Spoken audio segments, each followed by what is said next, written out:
Hi guys বন্ধুরা, শুভ সকাল। কেমন আছেন? সকালের নাস্তা আমরা দুধের প্যাকেটগুলো আছে না, মানে তরল দুধ আর কি। তো তরল দুধ দিছিল কয়েকটা, কুয়েতে আইছিলাম। তো কুয়েতে আইলে একটু বালা খানা দানা মিলে সকালের নাস্তা। এখানে খবুজ আছে, খবুজ মানে রুটি।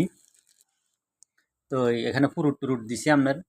কুয়েতে আইলে একটু বালা নাস্তা মাস্তা মিলে স্বাস্থ্যের জন্য উপকার। তো এগুলো খাইতে অনেক সুস্বাদু।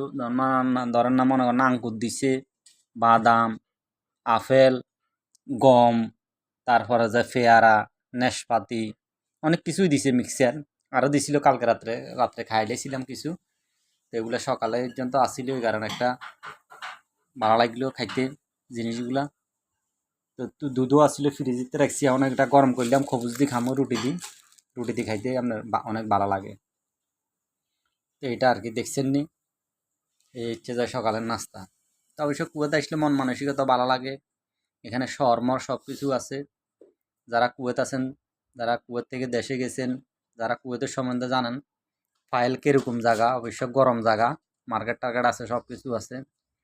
মানে দেখার মতো এরকম একটা আপনার আগ্রহী জাগি উড়ে, খুবই ভালো লাগে ফাইলে ঘুরতে। আমার বন্ধু আবার নিয়ে আসছে, এটা হচ্ছে সৌদি আরবের কোরমা খাজুর কয় দি। এই কোরমা খাজুর আমি নিয়ে এসেছিলাম, আমার বন্ধু দুইছে। তো বন্ধু এখন খাইব। এরা খাজুরুল্লাহ পাগল। তো আসলে আমরা তো পাগল না, আসলে আমরা কিনলে পাগল না। ঘটনা হয়েছে যে এটা মানে জিরেফি দোয়ান থাকলে জিরেফি কোয়ান খাইতে নারবেন, এতটা তো জিরেফি দোয়ানো থাকে না। হ্যাঁ কথা আল্লাহ, এতটা হাগল আরে। আরে এগুনের লগে যদি আরো 10 দিন আরো দে, যদি গো এগুন খান 10 দিনের দিকে না, এও খাইতেন না। কিন্তু এতরা এনেও খাই গেল আর কিনলে এতরা দেখে না। এরকম কিছু আর কি। যাই হোক, এখন নাস্তা শুরু করবো। আপনারা কনে কনে খাইবেন, আসেন ইনশাল্লাহ একসাথে খাই।